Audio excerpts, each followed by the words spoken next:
Hello दोस्तों, मैं दिलीप सिंह आप सभी दोस्तों का आज के अपने इस नए ब्लॉग वीडियो में हार्दिक स्वागत करता हूं। जी हाँ दोस्तों, अभी कुछ आप सबों को मैं प्रसंग ही दूंगा, क्योंकि पहले भी बता चुका हूं। रोज़ ये चीज़ बताने की नहीं है कि रोज़ रोज़ टूर नहीं हो सकते। ये तब जब मैं फुल टाइमर यूट्यूबर नहीं हूँ तब तो अपने काम के साथ साथ इसको भी अपने साथ लिए जा रहा हूँ। आप सबों के साथ चले जा रहा हूँ और आनंद की अनुभूति भी आ रही है, हो रही है। तो चलिए, आज भी एक छोटा सा प्रसंग है आप सबों के सामने, और ये प्रसंग है महाभारत के काल का, महाभारत के टाइम का, उसी समय का। तो हालांकि महाभारत और रामायण की इतनी जानकारी मुझे नहीं है, मौका नहीं मिला उन महान ग्रंथों को और उनके पन्नों को पलटने का, लेकिन जो कुछ भी यहाँ वहाँ से उड़ती हुई जानकारियाँ, मैंने आप सबों को पहले भी बताया था कि जानकारी मुझे कहीं से भी मिलती है तो मैं उसे तुरंत कैप्चर करता हूँ, मतलब उठा लेता हूँ। और वो जानकारी किसी से भी मिले, वो पागल हो, बच्चा हो, बूढ़ा हो, जवान हो, मुझसे काफ़ी छोटा हो, अमीर हो, गरीब हो, फ़र्क नहीं पड़ता, मुझे बस चाहिए। और सीखने की जो मेरी ललक है दोस्तों, जो मेरी सीखने की भूख है, वो बचपन से थी और अभी भी है। और शायद जब तक मैं मर न जाऊं, जब तक मेरी चिता न सजा दी जाए, तब तक ये शौक़ मुझे रहेगा लाइफ टाइम। तो चलिए मुद्दे पर आते हैं। तो मुद्दा दोस्तों ये था कि महाभारत की जो लड़ाई थी वो 18 दिनों चली और समाप्ति ही हो चुकी थी लगभग, और सब कुछ ख़त्म हो चुका था। खास करके इस लड़ाई में कौरवों ने बहुत कुछ खोया था। दुर्योधन और उनके ग्रुप और उनकी फैमिली ने इस महाभारत वाली लड़ाई में बहुत कुछ खोया था। और जब बहुत कुछ खोया था तो युधिष्ठिर शुरू से ही दयालु टाइप के थे, और पांडव शुरू से ही ठीक ठाक थे। तो सही रास्ता भी था उनका, अहंकार वाला वैसा कुछ था नहीं। या पांचों में से किसी भाई के अंदर हो तो वो अलग बात है, लेकिन युधिष्ठिर की जब बात आती है, युधिष्ठिर की इसको हम लोग जब पढ़ते थे तो संधि विच्छेद का उस टाइम ज़माना था दोस्तों, और बात पे किसी भी चीज़ का संधि विच्छेद पूछ लिया जाता था घर में गार्जियनों के तरफ से, या दोस्तों मित्रों में, या जो हमसे सीनियर्स थे उनसे, और स्कूल में तो खैर ये चलता ही रहता था। तो युद्ध जोड़ स्थिर, जो युद्ध में स्थिर हो उसे युधिष्ठिर कहते हैं, ऐसा मतलब उस टाइम। हालांकि इसका कुछ और भी मायने हो सकता है, जो जानकार हैं उनको पता होगा। तो भाई हम तो चलिए कोई बात नहीं। तो 18 दिनों की लड़ाई जब ये समाप्त हुई तो युधिष्ठिर को दुर्योधन पे दया आई, और दया के तौर पे उन्होंने क्या पेशकश किया उनके सामने, मतलब कि जो, हाँ उसको पेशकश ही कहेंगे ना कि भाई इस टाइप का। तो उन्होंने, युधिष्ठिर जी ने ऑप्शन दिया दुर्योधन को कि देखो ऐसा है कि तुम हम पाँचों में से किसी एक को चुन लो अपने साथ लड़ने के लिए, और किसी एक को चुन के और उसके साथ तुम लड़ो, जो विजेता होगा वही विजयी है। तो दोस्तों, अगर दुर्योधन चाहे होते उस वक्त तो वो भीम को छोड़कर चारों, मतलब पांडव के जो चारों भाई बच रहे हैं भीम के अलावा, तो उनके साथ वो अकेला लड़ भी सकता था और उनसे जीत भी सकता था। जी हाँ, विजयी हासिल कर सकता था। दुर्योधन इतना पराक्रमी और बहादुर टाइप का योद्धा था, और बिल्कुल वो क्या कहते, कायर नहीं था। वो पीठ दिखा के भागने वालों में से दुर्योधन नहीं था। अंत तक जो उसके अंदर मुझे हीरो टाइप का जो लगा, वो ये लगा कि सब कुछ ख़त्म हो जाने के बाद भी, सब कुछ बर्बाद हो जाने के बाद भी, अपने सारे भाइयों को, अपने सगे संबंधियों को खोने के बाद भी वो पीठ नहीं दिखाया, ना ही नतमस्तक हुआ, ना ही वो झुका, ना ही उसने किसी प्रकार की माफ़ी पांडवों से मांगी। ये क्वालिटी थी दुर्योधन की। अकेला बचा था, उस वक्त भी वो झुकना पसंद नहीं किया। और अगर ये मतलब कि ये बचकानी शर्त कहेंगे इसे, जो युधिष्ठिर ने रखा था उनके सामने, दुर्योधन के सामने। लेकिन कृष्ण जी, जी हाँ, पूरे महाभारत में जो कुछ भी हुआ, मैं इसका श्रेय दो लोगों को देता रहा हूँ हमेशा से, और आज भी। हालांकि मैं पूरा महाभारत नहीं पढ़ा हूँ, ना उतनी जानकारी, लेकिन मेरी जो आत्मा है, मेरा जो खोपड़ा है, ये इस टाइप का कहने के लिए मजबूर कर रहा है कि ये पूरा महाभारत सिर्फ दो लोगों की देन थी, और वो दो व्यक्ति थे।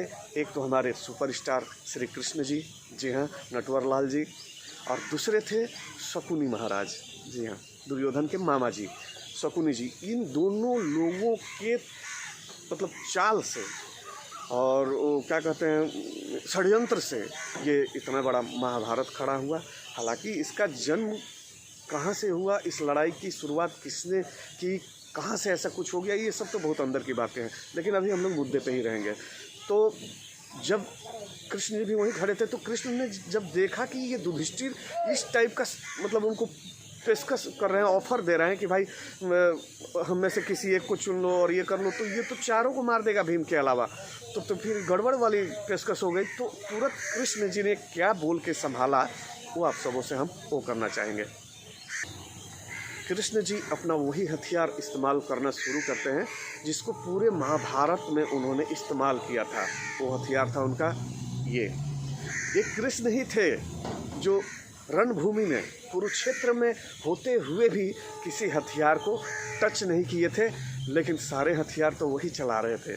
जी हाँ, जब पूरी कहानी उन्हीं की रची गई थी ये महाभारत वाली, तो सारे हथियार वही चला रहे थे, लेकिन अदृश्य थे, मुझे और आपको दिखाई नहीं दे रहे थे।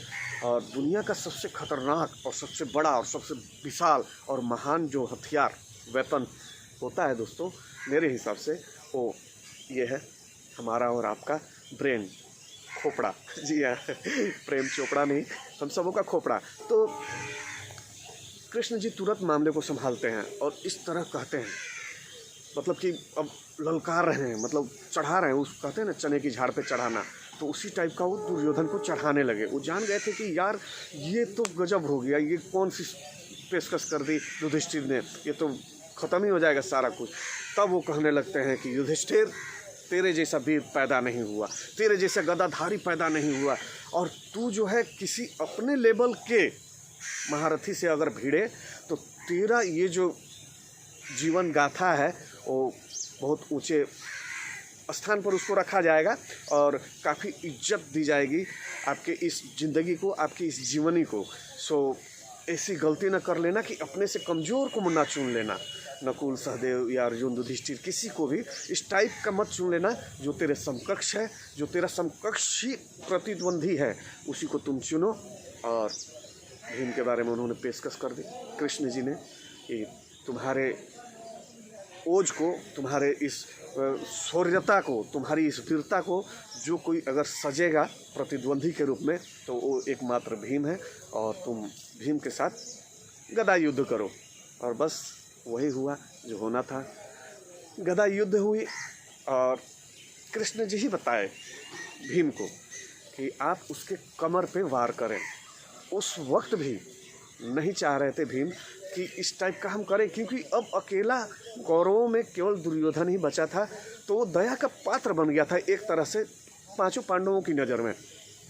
तो हालांकि ये युद्ध था और इसको अंतिम रूप देना बाकी था, और अंतिम रूप तब होता जब दोनों में से एक हथियार डाल देते।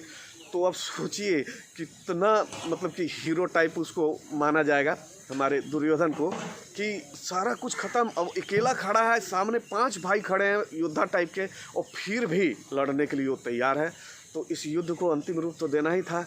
तो वो लड़ाई होती है और जब कृष्ण जी इशारा करते हैं कि भीम को कि दुर्योधन के कमर पे वार करो, तो वो नहीं चाहते थे कि मैं उनकी कमर पे वार करूं, लेकिन कृष्ण जी ने कुछ उन्हें समझाया, युद्ध की नीति समझाई हो या राजनीति समझाई हो, कोई तो नीति वो तो हमेशा समझा के ही अपना काम निकाल लिया करते थे। अर्जुन को भी बहुत बड़ा समझाइश दिए थे वो, और कुरुक्षेत्र में ही दिए थे, युद्ध लड़ाई के मैदान में ही गीता का ज्ञान उन्होंने अर्जुन को दिया, और बाद में वो पूरी दुनिया को मिला। और सभी लोग अपने लाइफ में कहीं ना कहीं गीता का उपयोग करते हैं, अगर आप ना भी करें तो अनजाने में भी वो सारे कुछ होते रहते हैं जो कुछ गीता में लिखा हुआ है। फिर भी उसमें माया को छोड़ने की बात की गई थी, लेकिन यहाँ तो भाई मायावी संसार है और कोई इस माया के बंधन से निकलना नहीं चाहता, और अगर निकल गया इस माया के बंधन से तो सन्यासी हो जाएगा, और सभी अगर सन्यासी हो जाएंगे तो फिर क्या हो सकता है इस दुनिया का आप समझ सकते हैं। तो माया में बंधे रहना ज़रूरी है मेरे हिसाब से, और अभी के दौर में और भी ज़्यादा ज़रूरी है। तो चलिए दोस्तों, वो भीम जो है उनके कमर पे वार करते हैं और दुर्योधन जो है वो धराशायी होकर ज़मीन पर गिर जाते हैं, और मतलब फ्रैक्चर पूरा शरीर ही उनका बेकाम हो जाता है। तो ऐसे कई सारे टॉपिक्स मेरे पास अभी आते रहेंगे दोस्तों। कुछ टॉपिक्स पे मैं अध्ययन कर रहा हूँ और उन पे आप सबों से बातें भी करता रहूँगा। और एक चीज़ अभी मैं आप लोगों से लगातार बोलूँगा कि मुझे हर संडे आप सबों से लाइव मिलना है, वो भी यूट्यूब पर अपने चैनल पर। और पिछला जो सेशन था मेरा वो मैं नया था, अनाड़ी था, काफ़ी चीज़ें नहीं जान पाया था, मैसेज किसी के नहीं पढ़ पा रहा था। लेकिन अब वैसी कोई बात नहीं है दोस्तों, काफ़ी सुधार कर लिया है मैंने और काफ़ी कुछ सीखा है मैंने। गुरुदेव से भी उनको भी कॉल किया था कि ऐसा ऐसा चक्कर हो गया, तो गुरुदेव भी हमको बताया कि ऐसे ऐसे किया जाता है, स्क्रीन पे अगर आप हाथ रखते तो मैसेज भागता नहीं, आप पढ़ सकते थे। तो चलिए अब मैं पूरी तरह से तैयार हूँ और जो अगला सेशन मेरा लाइव आने वाला है यूट्यूब पर वो काफ़ी धांसू होने वाला है, फाड़ू कहेंगे उसको। तो अब असली वाली और लास्ट वाली, इसको आउटरो शायद कहते हैं, कि मेरे कोई भी वीडियोज़ अगर आप सबों को किसी भी कारण से पसंद आते हो दोस्तों, तो जो पुराने हैं वो तो मुझे सब्सक्राइब कर ही चुके हैं। जो भाई लोग नए हैं, जो मित्र दोस्त लोग नए हैं, वो प्लीज़ मेरे इस चैनल को सब्सक्राइब कर लें। लाइक, कमेंट और शेयर ये करना ना भूलें दोस्तों। और मेरी जो ये आँखें सूजी रहती हैं, ये 4:30 बजे जगने का नतीजा है। 5 बजे काम पे, अभी मैं जहाँ खड़ा हूँ ये मेरा वर्क प्लेस ही है और उसके पिछवाड़े खड़ा हूँ और इधर उधर जा नहीं सकता क्योंकि 5 बजे दुकान खुलती है और दिन भर कंटिन्यू रहता हूँ। तो फिर जो कुछ है सो यहीं करना पड़ रहा है।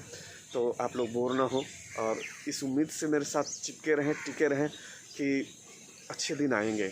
और इसी के साथ जय जवान, जय किसान और जय विज्ञान दोस्तों। थैंक यू मुझे सुनने के लिए।